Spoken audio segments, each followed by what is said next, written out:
In today's video, I'm going to give you my personal opinion about Ancestry.com's latest DNA update. So they have an update that they push. I woke up this morning to an email saying I've got new subregions, I've got new regions, and even ethnicities added to my autosomal DNA test. So I'm going to show you what those results are and give you a little bit of my opinion about what they're doing and why they're doing it. Peace and blessings, beloved. It's your sis, Aisha Abdul. Welcome back to my channel. If it's your first time, welcome.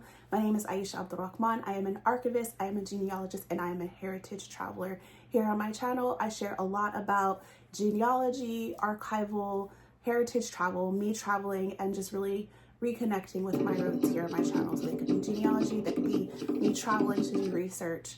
I share a lot of those things here on my channel. So welcome.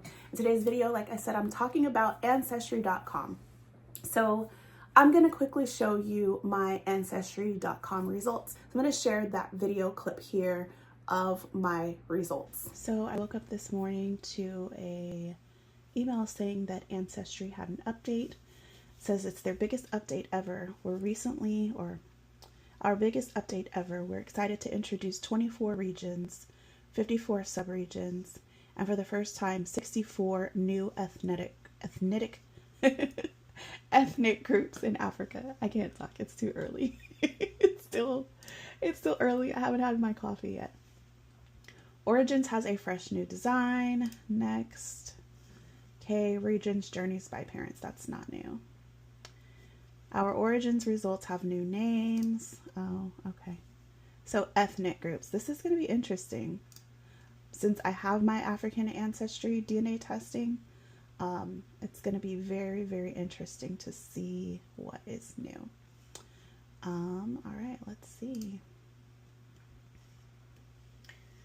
So for Nigeria, I know that my African ancestry shows Igbo. So this shows that you share DNA with at least one person in our reference panel who comes from a group below. So I've never even heard of these. I'm not even going to try to pronounce them. Igbo, I know. Yoruba, I don't know. I know my husband does. Okay, and then it shows me my parents, so from my dad's side and from my mom's side. Very interesting. So let's see which parent has passed it down. Let's click on here and see. So it just tells me about the Igbo people. Okay, very interesting. Ancestry. Looks like they're trying to make us maybe part of their target market. So in addition to that, I forgot to read when I was recording. It also says you share DNA with at least one person in our reference control panel or in our reference panel who comes from a group below. You may be connected to one or more of these groups. You may be connected to one or more of these people in these groups. And then when you click on learn more, a video comes up with a known African-American genealogist. Her name is Nika. Nika goes through and she gives her spiel about how these results can help us or could possibly help us to get past the 1870 census record. You have to watch the video for yourself. So in my opinion, I think that this is really great for Ancestry as a business move, as an entrepreneur and with a person with a background in marketing. This is great. You've got an African American on the team now, and I've seen when she joined, maybe about 6 months to a year ago. It hasn't been that long since she's been with them. So you have an African American who has joined the team now, and now you have these subgroups and regions and ethnicities specifically for Africa that you've added, and you have Black History Month coming up right around the corner. So really great marketing tactic for those who aren't familiar with Ancestry or have been hesitant to take a DNA test with Ancestry or have taken their tests with African Ancestry and are happy with those results. So I think that this is, it's business. When it comes down to the end of the day, This is a company that needs to make money. This is business. It only makes sense. It's smart. You get Nika. She's a known genealogist within our community. She's been doing this for years and years. She's someone that I admire. You get someone like her to join your team and speak to your people, so to speak.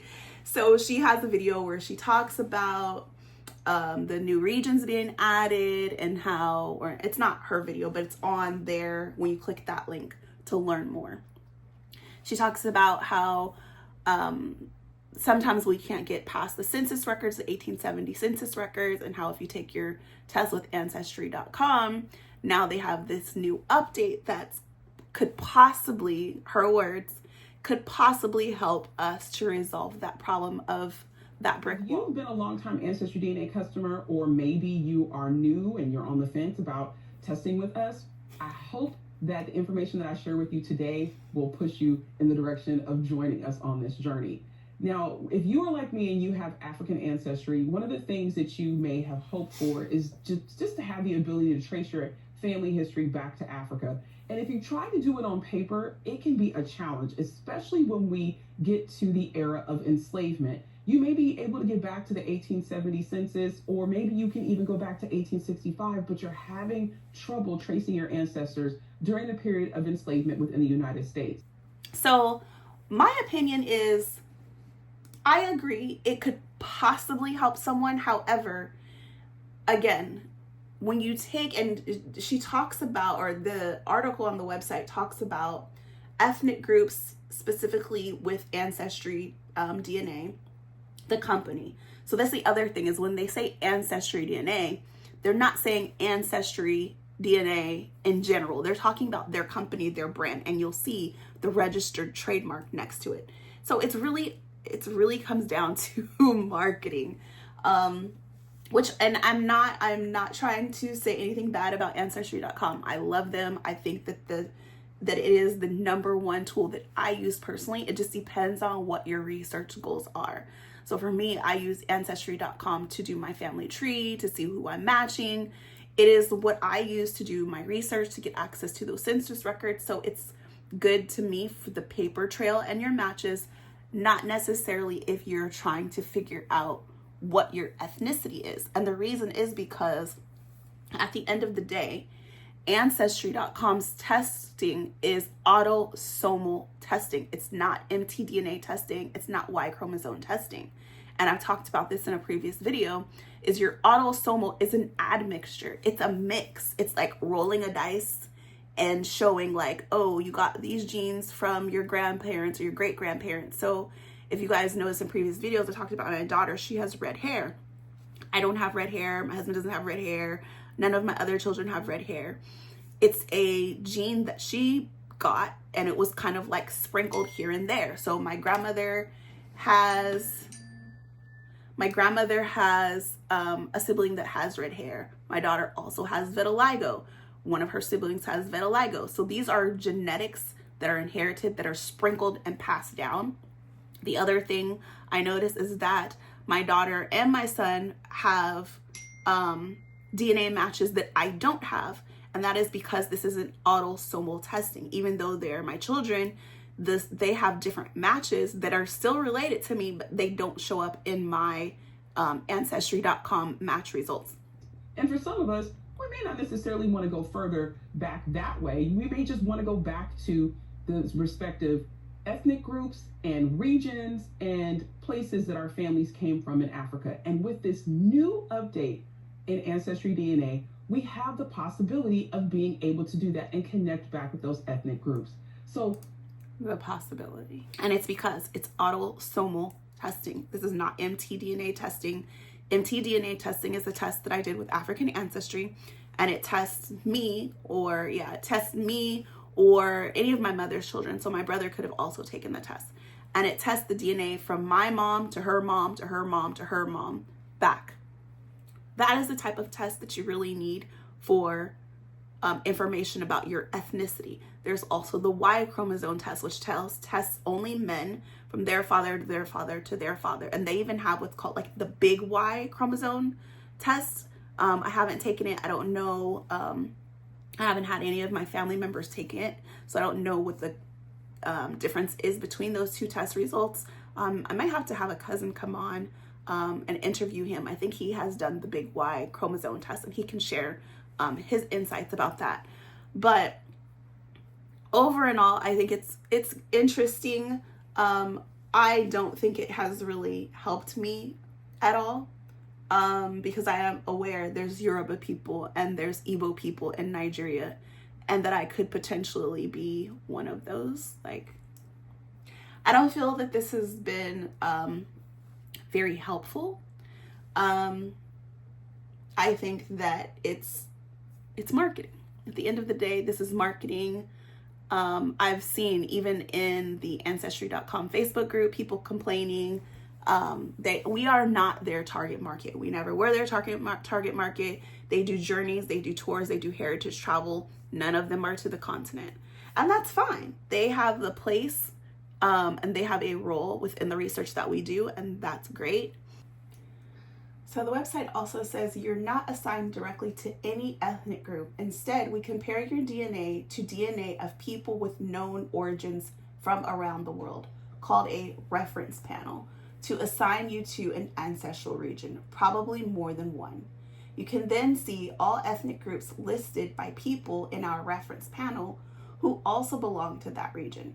Because your DNA is similar to people in the reference panel, you might be connected to some of the ethnic groups included in our ancestral region. So yeah, they just keep referencing to this reference panel. So I'm gonna click on this reference panel and see what type of information does that give me. So the reference panel makeup basically says,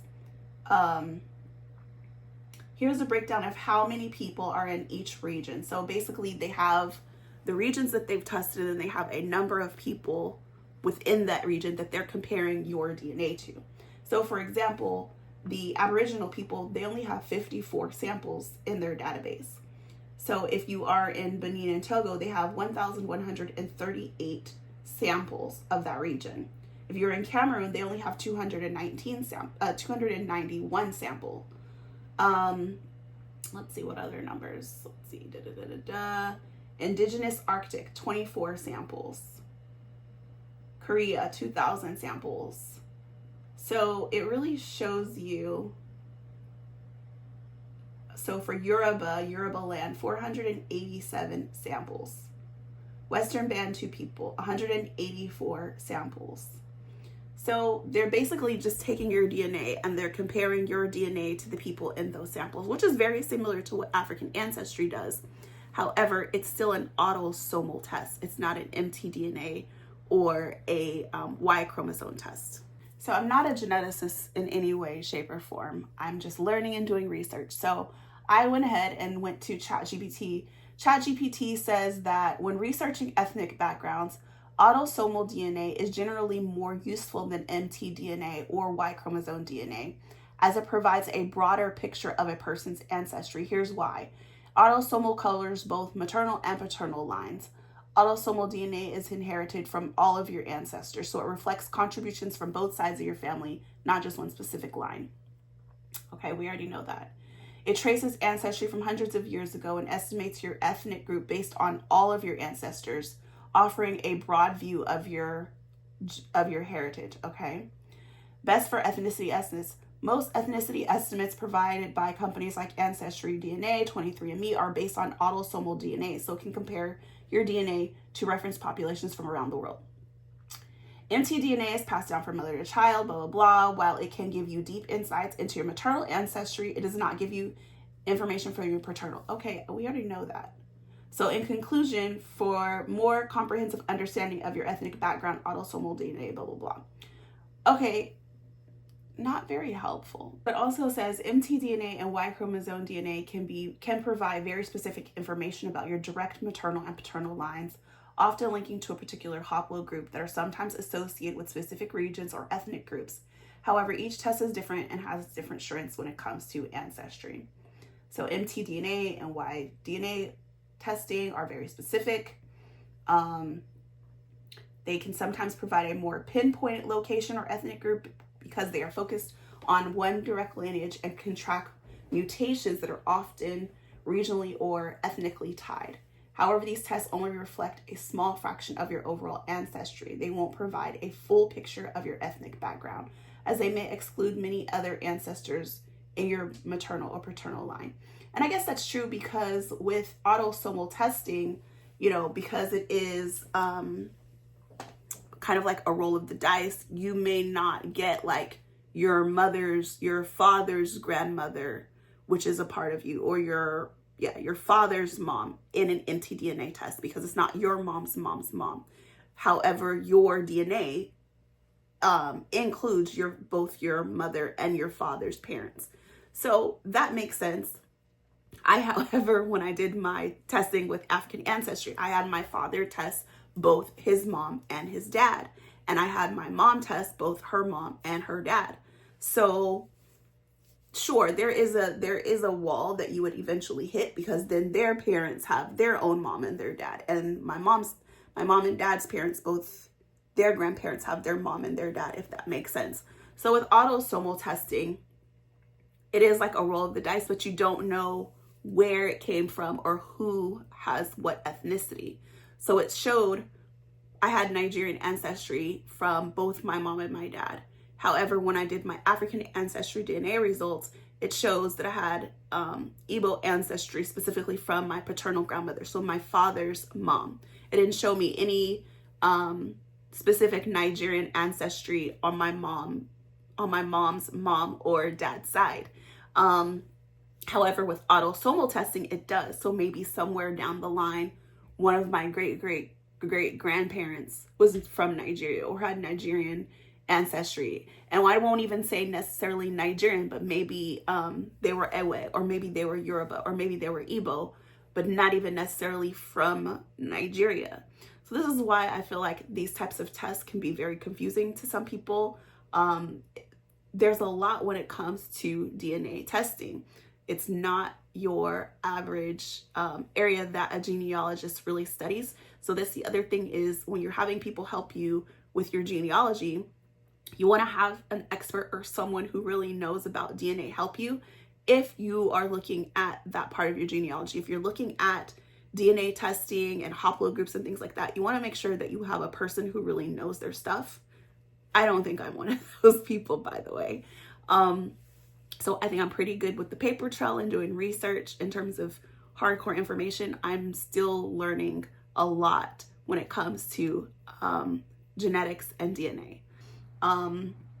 If anything, I think this might confuse people, new people to genealogy. This may be confusing to people. This may confuse people even more. I know for me, when I first got my results back in like, was it 2010?